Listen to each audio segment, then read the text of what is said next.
सासू माँ सीधे दिल से उतर जाएगी ये कहानी। मोनिका और तुषार इन दोनों ने भागकर शादी कर ली। मोनिका मात्र 20 साल की थी और तुषार 25 साल का। मोनिका अमीर घर से थी और तुषार मध्यम वर्गीय था। मोनिका के घर वालों को इस रिश्ते से विरोध था। उसके पिता का मानना था कि मोनिका अमीर लड़का चाहिए था।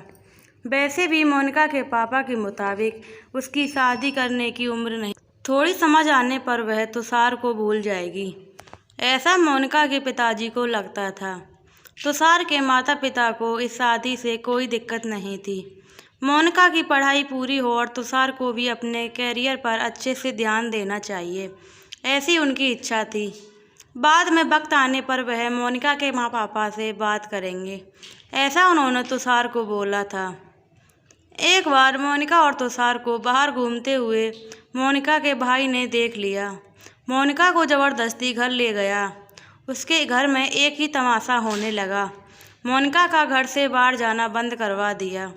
लास्ट में सही समय देखकर उन दोनों ने भागकर शादी कर ली। मोनिका के घर वालों ने उससे सारे रिश्ते तोड़ दिए। तुम कभी भी खुश नहीं रहोगी, ऐसी उसे बद्दुआ दी। तुषार के घर वालों का उनका विरोध नहीं था, पर उन दोनों ने लिया हुआ निर्णय उसके माँ पापा को पसंद नहीं आया। हमें एक बार तो बताया होता, हम कोई ना कोई मदद कर सकते थे। हम मोनिका के घर वालों से इस बारे में बात करते, ऐसे तुषार को उन्होंने कहा। पर अब जो हुआ सो हुआ। उन्होंने मोनिका को बहू के रूप में स्वीकार किया। मोनिका और तुषार को लेकर वह मोनिका के मायके में भी गए, पर मोनिका के पापा अड़े हुए थे। उनको मोनिका का चेहरा देखना भी पसंद नहीं था। पापा के खिलाफ जाने में माँ की हिम्मत नहीं हो रही थी। मोनिका के लिए अब मायका पूरी तरह से छूट गया था। धीरे धीरे मोनिका का तुषार के घर में मन लगने लगा। अब अपना जो कुछ भी है वह यहाँ पर ही है, यह उसे समझ आ गया। मोनिका बड़े लाड़ प्यार से बड़ी हुई। उसे कोई भी काम की आदत नहीं थी। हमें ही उसे सब कुछ सिखाना पड़ेगा। तुषार की माँ को यानी मोनिका की सास को पता था सब कुछ अच्छा से चल रहा था, पर नियति के मन में कुछ अलग ही चल रहा था। उनकी शादी को जैसे तैसे 1 साल हुआ था और एक एक्सीडेंट में तुषार दुनिया छोड़कर चला गया। सभी पर दुख का पहाड़ टूट पड़ा। ऐन जवानी में अपने बेटे की मृत्यु होने के कारण तुषार के पापा को ज़बरदस्त मानसिक धक्का लगा। मोनिका भी पूरी तरह से टूट गई थी। अभी तो उनकी गृहस्थी शुरू ही हुई थी। मोनिका के मायके वालों को भी यह बात मालूम पड़ी, तब भी मोनिका के मायके से कोई भी नहीं आया। तुषार की मां ने इन सब में धैर्य से बर्ताव कर रही थी। तुषार के अंतिम संस्कार का कार्य निपटाकर उन्होंने मोनिका को उसके मायके छोड़ आने का निर्णय पक्का किया। मोनिका उसके मायके जाने के लिए तैयार नहीं थी। उन्होंने मोनिका को बहुत समझाने की कोशिश की। बेटी, तुम्हारे सामने पूरी ज़िंदगी पड़ी है, इसे बर्बाद मत करो। मैं बात करूंगी तुम्हारे पापा से, ज़रूरत पड़ी तो पैर भी पड़ूंगी। उसे समझा कर वह उसे मायके ले गए, पर वहां पर भी उन्हें निराशा ही मिली। उसके मायके वालों का गुस्सा मोनिका पर से कम नहीं हुआ था। तुषार की मां ने बहुत मनाने के बाद भी उन्होंने मोनिका को माफ़ नहीं किया। उसके पापा ने कहा, आपको बोझ लग रही है होगी तो इसे कुएं में धकेल दो। तुषार के माँ पापा मोनिका को वापस ले आए। मोनिका के वापस घर आने से घर के बाकी लोग थोड़े नाराज़ थे। अब मोनिका को कोई खुले मन से स्वीकार करने को तैयार नहीं था। कुलक्षणी अपशगुनी, पोते को निगल गई मेरे, अब बेटे को भी निकल जाएगी। यह ऐसा बोलकर तुषार की दादी उसे ताना दे रही थी। उस वक्त तुषार के पापा की तबीयत बहुत ही ख़राब थी। यह सब मोनिका को सहन नहीं हो रहा था। उसने ठान लिया कि यहाँ से दूर निकल जाना चाहिए। रात को सब सो जाने के बाद वह निकलने ही वाली थी। उसकी सास जग गई। उन्होंने मोनिका को रोका। कहाँ जा रही हो? माँ, मुझे जाने दीजिए, मैं अपशगुनी हूँ, मेरी वजह से यह सब हुआ। मैं तुषार की ज़िंदगी में आती नहीं तो हमारी शादी नहीं हुई होती।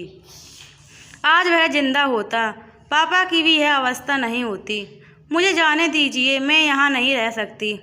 वक्त आने पर आत्महत्या कर लूँगी, पर अब यहाँ नहीं रहूँगी। सच में मेरे यहाँ आने से इस घर की सारी खुशियाँ चली गईं। मुझे कोई अधिकार नहीं है यहाँ रहने का। मोनिका रोते रोते सब बोल रही थी। उसकी सास ने पहले उसे शांत किया।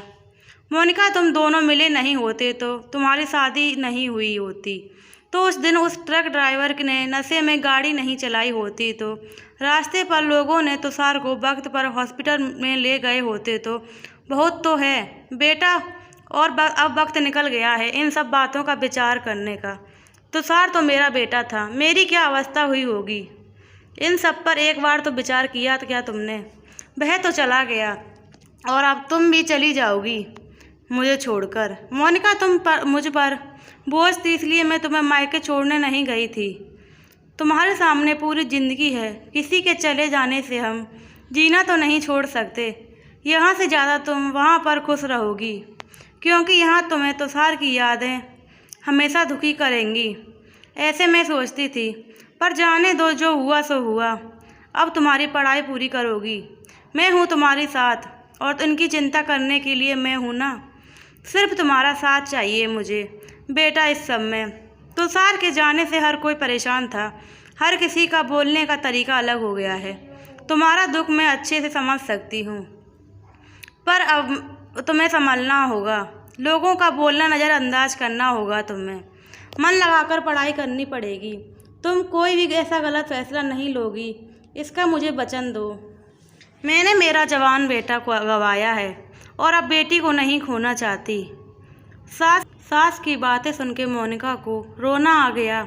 उसने सास को गले लगाया। माँ, मैं कहीं नहीं जाऊंगी आपको छोड़कर, आप जैसा बोलोगे वैसे ही मैं करूंगी। मोनिका की सास भी मन भर के रोई।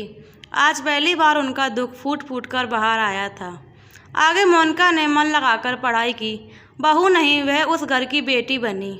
बहुत सारे ताने बुरी बातें सुने, उनके हर एक राह पर उसके साथ थी। वो दोनों एक दूसरे की ताकत बनी। मोनिका IAS अधिकारी बनी। अब उसे दोष देने वाले लोगों का मुंह बंद हो गया। मोनिका के मायके वालों को ये खबर पता चली तो उसके पापा की सिवाय मायके से बाकी लोग सब पूछने लगे थे।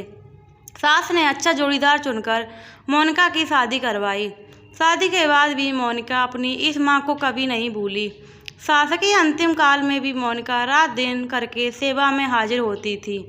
सास के रूप में मोनिका उसकी ज़िंदगी खरे अर्थ से जीना सिखाने वाली माँ उसे मिली थी। पर सच में मोनिका की सास जैसी कितनी समझदार औरतें हैं इस समाज में, जो एक चौखट से बाहर जाकर सोचती हैं और दूसरों का आधार बन उनका जीवन सफल बनाती हैं।